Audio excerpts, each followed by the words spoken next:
Hello, good morning my dear students. कैसे हैं आप सब? आई होप सब बहुत अच्छे होंगे, खुश होंगे, मस्त होंगे और खूब सक्सेस ले रहे होंगे अपनी लाइफ में। तो आज काफ़ी दिनों के बाद हमारा ये सेशन स्टार्ट हुआ है। तो आज मैंने जैसे आपको बताया था कि अब जो नेक्स्ट टॉपिक है हमारा वो कुछ नया होगा। तो जब आप अपनी टेक्स्ट बुक फर्स्ट जो चैप्टर को देखेंगे क्लास 10th के लिए स्पेशली, तो उसमें एक चैप्टर है रियल नंबर्स करके। तो चैप्टर नंबर 1 जो है वो रियल नंबर्स को शो कर रहा है और जिसमें बहुत ही लिमिटेड सिलेबस है आपका। और जब मार्क्स की बात करें तो ये रियल नंबर्स जो है ये 6 मार्क्स को आपको देता है। तो इस 6 मार्क्स में हमें कुछ बेसिक चीज़ें पढ़नी है, कुछ बेसिक थ्योरम टाइप पढ़नी है और इसके साथ साथ बहुत ही नॉर्मल क्वेश्चंस को सॉल्व करना है। अगर आप उनको बहुत ही सीक्वेंस से मेरे साथ कर लोगे तो बहुत आपको इजी पड़ेगा और बहुत आपको हेल्प मिलेगी अपने 10th को कवर करने के लिए।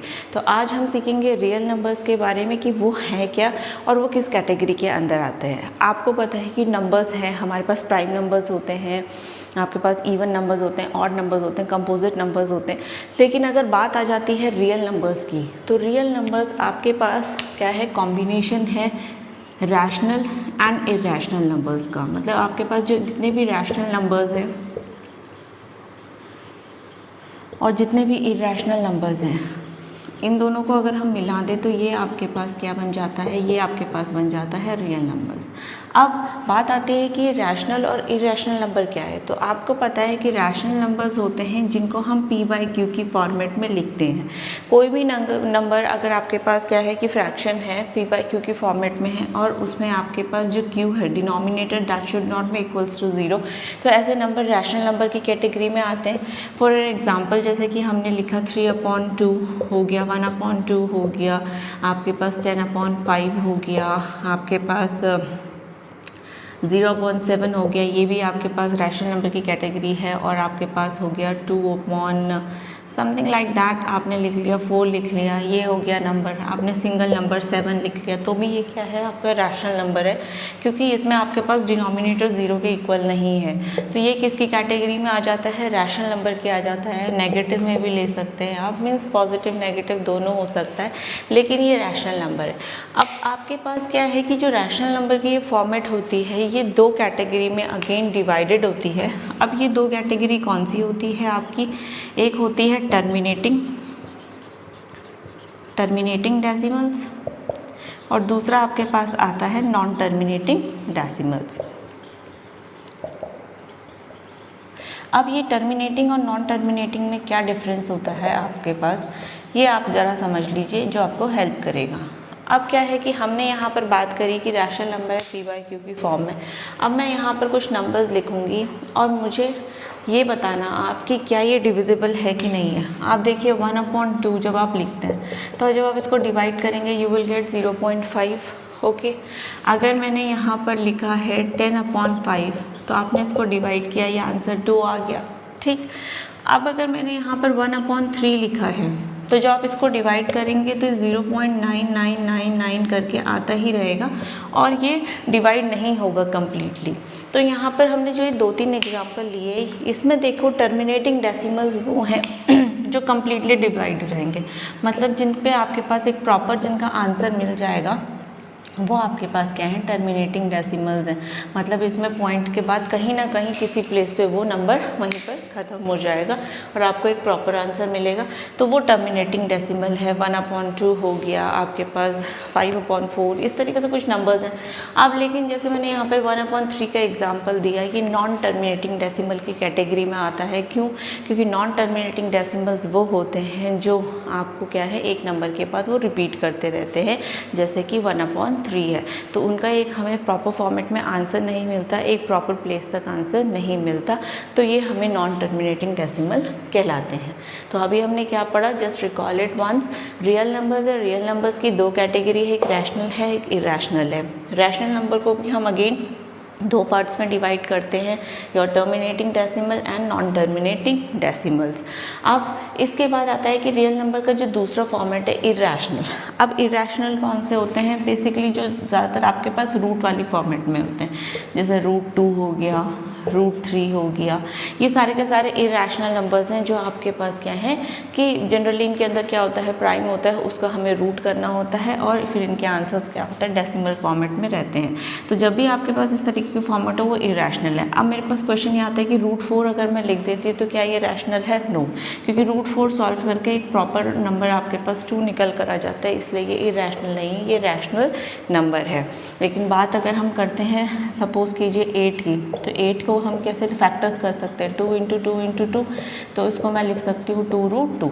तो अगेन ये क्या है, इरेशनल नंबर है। तो इस तरीके से हम क्या कर सकते हैं, रियल नंबर्स को 2 कैटेगरी में डिवाइड कर सकते हैं, रैशनल एंड इरेशनल। तो ये अभी यहाँ का बेसिक कॉन्सेप्ट है इस चैप्टर का, जस्ट एक इंट्रोडक्शन है जिससे आपको ये पता चले कि रियल नंबर्स एक्चुअली है क्या, एक आपको बेसिक नॉलेज मिल सके। तो बढ़ेंगे हम अपने नेक्स्ट पार्ट की तरफ, और वो भी बहुत इजी होने वाला है, क्योंकि जो चीज़ आप बहुत बेसिक क्लास से शुरू करते हो अपने फैक्टर्स एंड ऑल, उस पर ये चैप्टर आपका डिपेंडेंट है। तो बढ़ते हैं हम अपने नेक्स्ट पार्ट की तरफ। तो देखिए आपके पास जो नेक्स्ट पार्ट है वो है फंडामेंटल थ्योरम ऑफ अर्थमेटिक।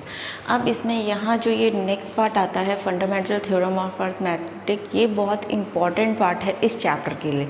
तो आपको अगर इस चैप्टर में से और कुछ समझ आए ना आए, पर प्लीज़ ये कर लीजिएगा, और एक और आपको थ्योरम बताऊँगी वो आप ज़रूर कर लीजिएगा ताकि आप अपने मार्क्स को इसमें से ले पाएँ। बहुत सिंपल है, बहुत ही ईजी है। इसमें क्या कहा गया है कि एवरी कंपोजिट, पहले तो आप टर्म समझिए। कंपोजिट क्या होते हैं, ऐसे नंबर्स ऐसे होते हैं जो आपके फैक्टर्स होते हैं जिनके 2 से ज़्यादा। सपोज़ करो मैंने नंबर लिखा है यहाँ पर 10, तो 10 को मैं किस किस से डिवाइड कर सकती हूँ, 1 से कर सकती हूँ, 2 से कर सकती हूँ, 5 को कर सकती हूँ, 10। मतलब जो इसके फैक्टर्स हैं वो है 1, 2, 5, 10। तो it is more than 2, means अगर मैं ये भी लेता हूँ तभी भी 2 फैक्टर मेरे पे बच रहे हैं। तो कोई भी ऐसा नंबर जिनके मोर देन 2 फैक्टर्स हो उसको हम बोलते हैं कंपोजिट नंबर। अब यहाँ पर फंडामेंटल थ्योरम क्या कह रही है कि कोई भी जो कंपोजिट नंबर होता है उसको हम फैक्टराइज कर सकते हैं, मतलब उसके फैक्टर्स बना सकते हैं कि वो किस किस से डिविजिबल है, और प्रोडक्ट ऑफ प्राइम। लेकिन यहाँ पर बात आती है कि सिर्फ और सिर्फ जब हम फैक्टराइजेशन करेंगे तो सिर्फ और सिर्फ प्राइम नंबर्स को हमें लेना है। अगर आपको याद होगा जब मैंने क्वाड्रेटिक इक्वेशन चैप्टर आपको करवाया था, तो मैंने जब उसमें आपको फैक्टराइजेशन मेथड से रूट्स निकालने के लिए बताया था, तो उस फैक्टराइजेशन मेथड को जब हमने निकाला था तो उसमें मैंने आपको बेसिक नॉलेज दिया था कि प्राइम नंबर्स क्या होते हैं और किस तरीके से हम उनका फैक्टर्स करते हैं। तो यहाँ पर भी हम वही बात करेंगे, कोई भी कंपोजिट नंबर होगा तो उसको हम ब्रेक करेंगे, उसको फैक्टराइज करेंगे, और जितने भी उसके फैक्टर्स होंगे वो सारे के सारे प्राइम नंबर्स होंगे।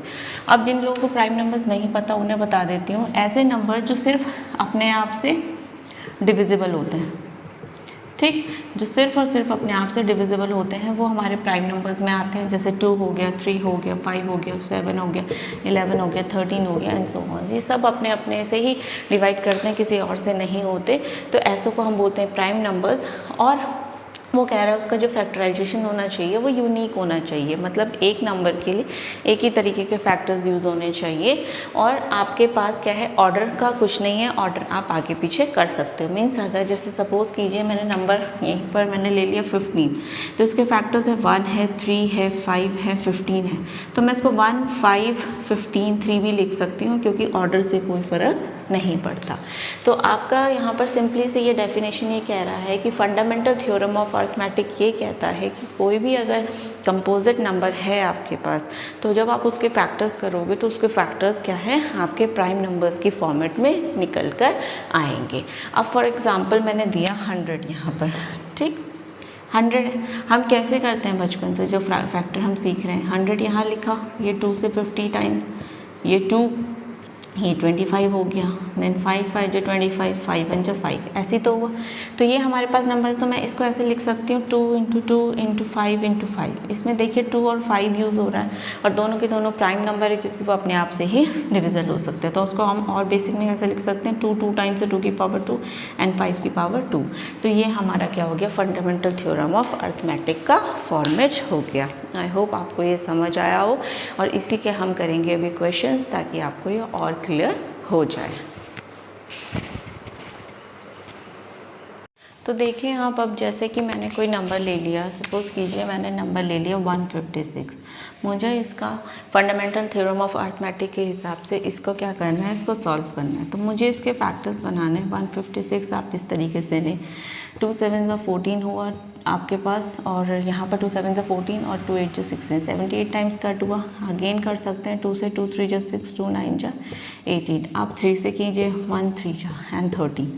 तो आप यहाँ पर देख रहे हैं कि जो नंबर है 2 है, 3 है, 13 है, तीनों के तीनों प्राइम नंबर्स हैं। इसका मतलब 156 को हम लिख सकते हैं 2 × 2 × 3 × 13, और इसको सॉल्व करने तो 2 की पावर 2 × 3 × 13।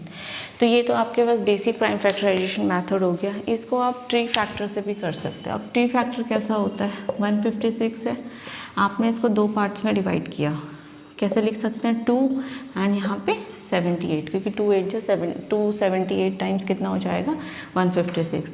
अब 2 तो ब्रेक नहीं हो सकता, लेकिन 78 ब्रेक हो सकता है। कैसे कर सकते हैं इसको, 3 और 39, 3 × 39 करेंगे तो वी विल गेट 78। ठीक, अगेन 39 को ब्रेक करेंगे तो हमारे पास कितना हो जाएगा, 39 3 × 13 होता है, 3 × 13 ये हो गया। अब इसके बाद आप इसको ब्रेक कर ही नहीं सकते हो, क्यों, क्योंकि यहाँ पर हमारे पास 13 है, 13 प्राइम नंबर।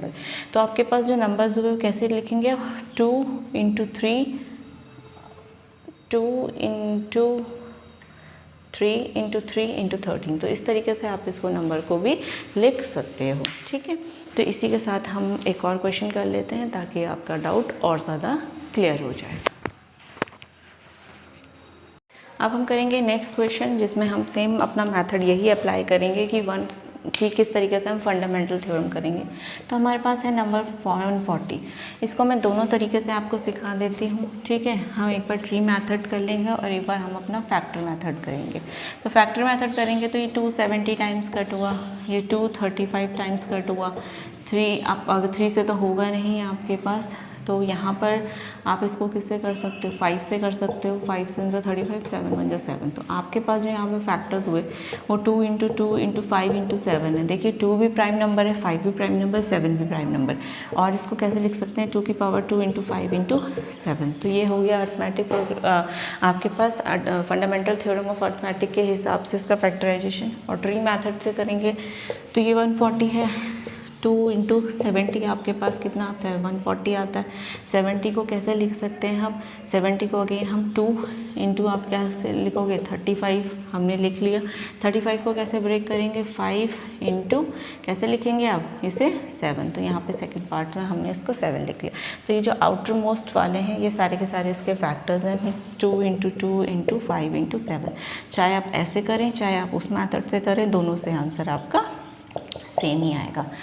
तो आज के इस सेशन में हमने क्या सीखा, हमने रियल नंबर्स के बारे में सीखा। एक इंट्रोडक्शन था आपका, इसके साथ साथ अर्थमेटिक को हम मतलब किस तरीके से फंडामेंटल थ्योरम ऑफ अर्थमेटिक के हिसाब से अपने फैक्टर्स को निकालते हैं वो सीखा। आज का सेशन थोड़ा सा शॉर्ट रहेगा और ये चैप्टर बहुत ही आपके पास क्या है, सिंपल है, छोटा है, इसलिए हम धीरे धीरे करके इसको क्या करेंगे, कवर करेंगे। तो आज आप सिर्फ इतना ही पढ़िए, इसको सॉल्व कीजिए, इससे रिलेटेड क्वेश्चंस को कीजिए अपनी टेक्स्ट बुक से। मिलती हूँ आपसे कल, तब तक के लिए bye bye, have a nice day and please channel को लाइक करें और सब्सक्राइब करें। Thank you.